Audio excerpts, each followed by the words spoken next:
Hello and welcome back to my channel, and if you're new here, hi, my name's Zoe. Thank you so much for clicking on today's video. I really do hope that you decide to subscribe, and if you're a current subscriber, please make sure that your bell is on, as YouTube doesn't like suggesting the kind of content I like to make. Today we have another true crime video for you.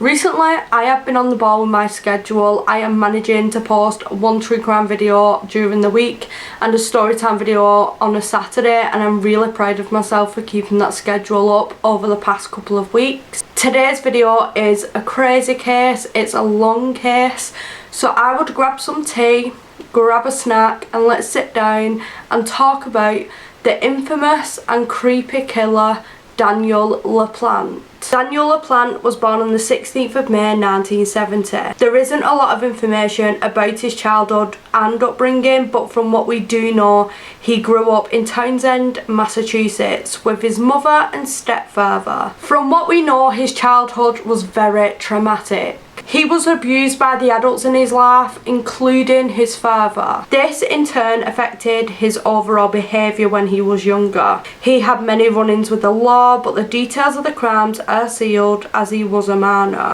So we don't know exactly what he was in trouble for. The abuse didn't just affect his behaviour, but it also affected many social parts of his life. He struggled with schoolwork and he struggled to socialise with children his own age. He didn't have any friends growing up, and later on in life, the people who knew him described him as weird.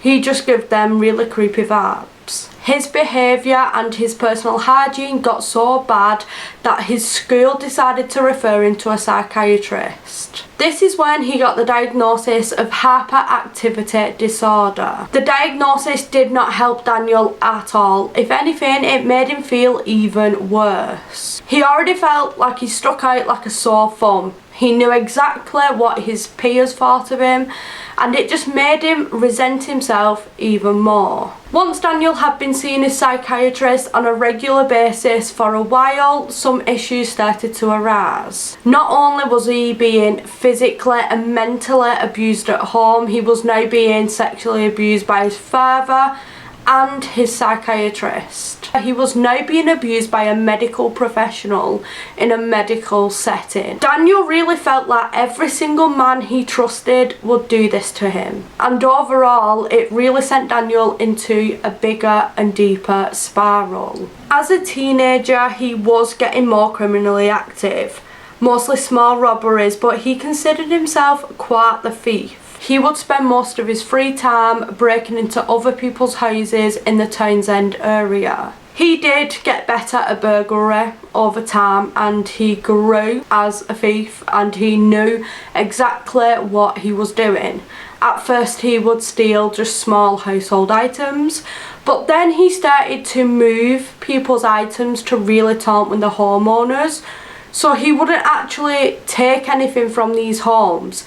He would just move something to the other side of the room, so somebody knew somebody had been in there, but it'd just give them that really uneasy feeling, and that is what Daniel liked to do to people. He loved playing the mind games, and he really enjoyed taunting people. In 1986, Daniel Laplante broke into somebody's home.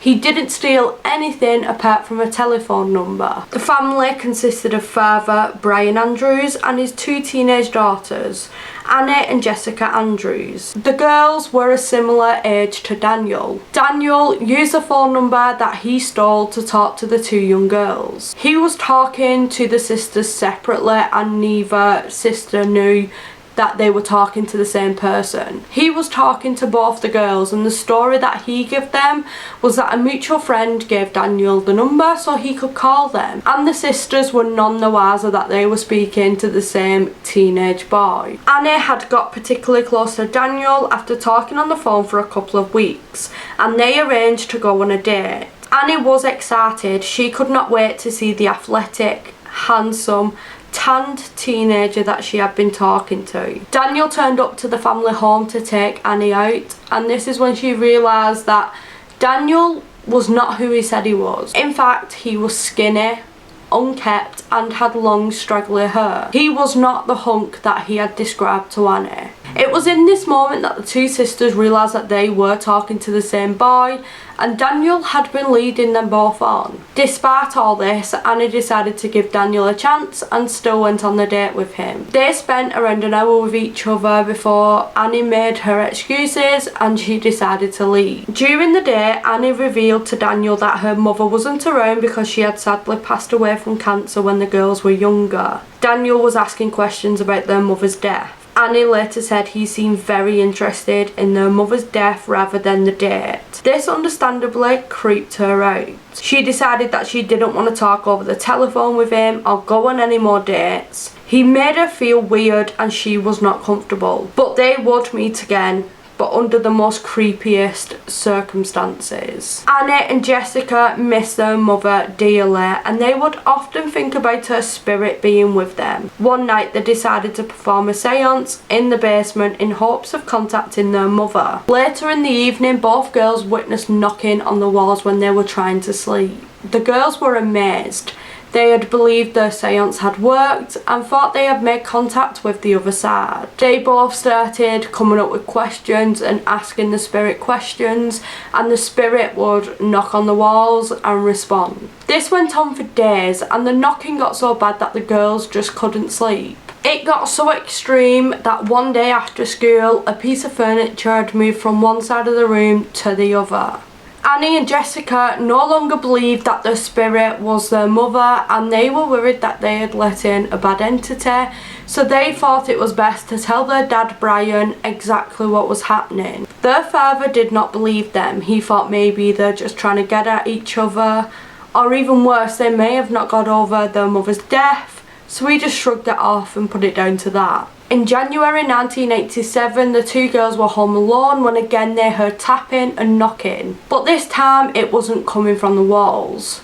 It was coming from the basement. The two girls armed themselves with kitchen knives and made their way downstairs. Written on the walls was "I'm in your room, come find me," in blood red colour. The girls instantly freaked out, ran out of their house and made their way to a neighbour's home. They waited at this neighbour's house until their father arrived home. Once their father got home, the girls showed him what they saw and told him about the noises that they were hearing. But again, he just shrugged it off and claimed it was something to do with their mother's death. Several weeks go by where the knocking and tapping is happening in the walls and it's driving the girls crazy, but they decide not to tell their father as they just knew he wouldn't listen. One evening, the girls heard the tapping coming from Annie's bedroom wall. Despite it being a regular occurrence, the girls thought they would go into the room and try and see if they could see anything. This is when they were greeted with the words "I'm back, come find me" on Annie's bedroom wall. The girls again fled from the house and went to the same neighbour's house and called their father. When their father got there, he marched the girls inside that house to prove to them that nothing was there. But when Brian entered the room, there was an additional message on the wall that said "marry me." And of course the girls were pleading with their father, "That was not on the wall when we saw it."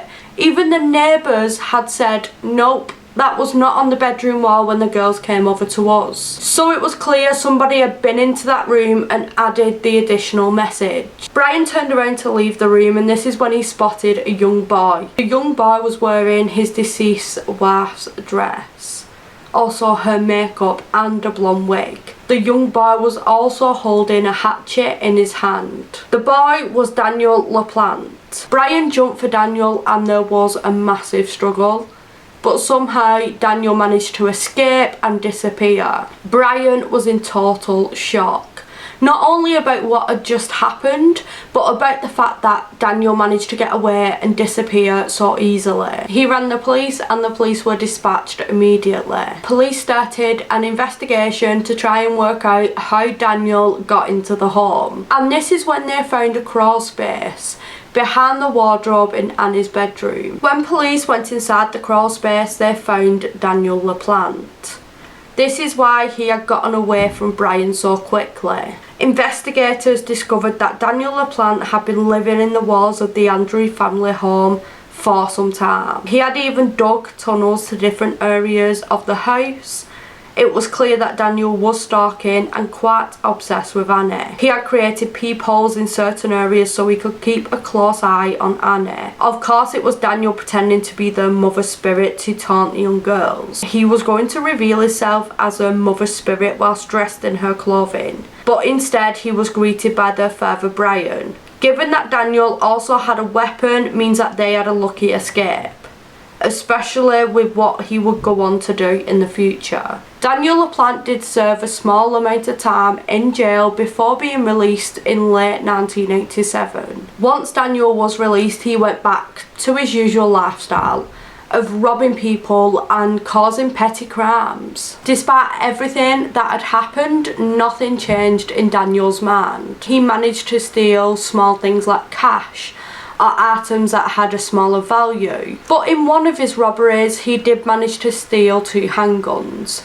And this would be a recipe for disaster. On the 1st of December 1987, Daniel Laplante had broken into the Gooferston family home. Here lived pregnant Priscilla Gooferston, her husband Andrew Gooferston, and their 2 young children. When Daniel forced entry into this home, unfortunately Priscilla was home alone with the children because Andrew was at work. Later, Andrew would return home and find a scene that would haunt him forever. He found his pregnant wife laying face down in her bed covered in blood, and it was clear that she was 1, dead, and 2, been shot. He understandably was freaked out and didn't know what to do. He called 911 and officers were dispatched immediately to his home. Police officers arrived at the scene and searched the home. This is when they found the bodies of Andrew's 2 young children. One found in the upstairs bathroom and one found in the downstairs bathroom. Police started the murder investigation almost immediately. Given the evidence that they had, police believed that Daniel forced his way into the home and held Priscilla and her young children at gunpoint whilst he tied them up and restrained them. He raped Priscilla and then shot her multiple times at point blank range. He then drained the children one by one. He killed Priscilla first because he knew that she would be the most difficult.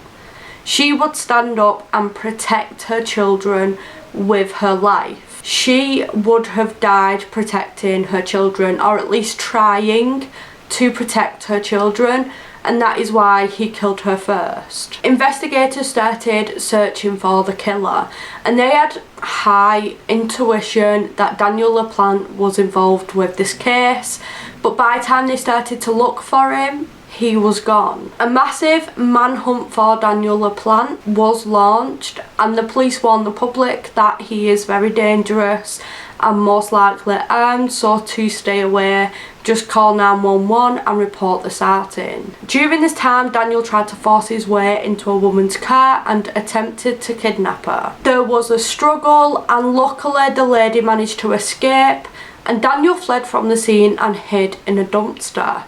But little did Daniel know somebody had seen his face on the news and saw him jumping into the dumpster, so they called 911 to report the sighting. Police arrived and Daniel Laplante was arrested just 48 hours after the manhunt had started. He was searched and his clothes taken for forensic evidence. Police found a hair on his sock and they took it for DNA testing, and it was confirmed to belong to one of the Andrews girls. This gave police enough solid information to tie Daniel Laplante to this case. A year later, Daniel Laplante was convicted and sentenced to 3 life sentences for the murders of Priscilla Gooferston and her 2 children. Since this conviction, Daniel has remained certain that he is innocent, but given the DNA and his history, it is quite clear that he was responsible for all 3 deaths. He has tried multiple times to appeal this sentencing and try and get his freedom back,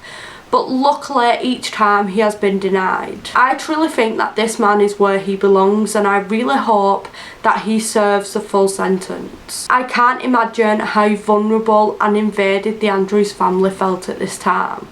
Someone was living in the walls of their house for weeks. Daniel should have gone to jail for a long time for that. He should have also had some sort of help with his mental health to try and improve his mental state. maybe in some sort of facility that helps people like that, because he clearly wasn't stable, because I can't imagine any stable person doing something like that. And maybe if he got that help that he needed for his mental health at the time, maybe that could have avoided what happened to Priscilla and her family. Cases with children are always difficult, and I cannot imagine the pain that Andrew felt that day. He went to work and came home to his life in tatters. The people that he loved the most were just taken away. Sadly, Andrew passed away in 2014 and didn't get a chance to hear the outcome of Daniel's appeal.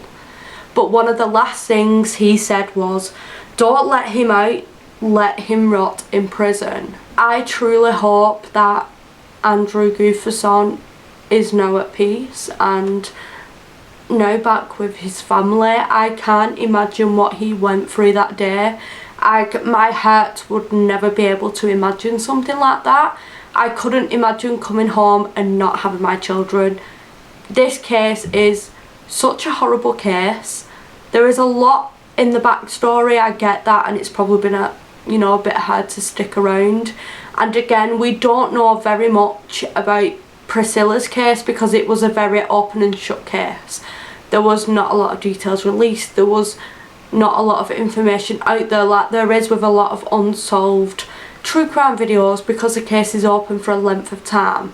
But that doesn't mean these cases shouldn't be talked about. They deserve to be talked about, and the lives of the people that were lost deserve to be remembered. So that is all for today's video. I am kind of glad I've stopped filming, only because I am sweating. Can you see this? It is beyond hot in here. It is 30 degrees and we have forecast thunderstorms for the past 2 nights. If you've been following me on my Instagram, if not, go and follow me, you would have seen that the thunderstorms we have had have been crazy over the past 2 nights up here in the north of England. And now it is literally like 3-4 o'clock in the afternoon and there is black skies rolling in. My phone is notifying me that there's lightning in the area, and it stretches to something like a 20-mile radius. So the thunder is coming again, so I'm glad that I've managed to film this video without spoiling the video. If you did enjoy this video, please give it a massive thumbs up. Today's word of the day is pineapple, because we have one here. How do you like my background? Let me know down below along with the word pineapple, because if you've been around on this channel for a while, you know that at the end of each video, if you've made it to the end, we comment a word, and today's word is pineapple. If you enjoyed this video, please give it a massive thumbs up. Don't forget to hit the subscribe button, and I shall see you in my next true crime video. Bye.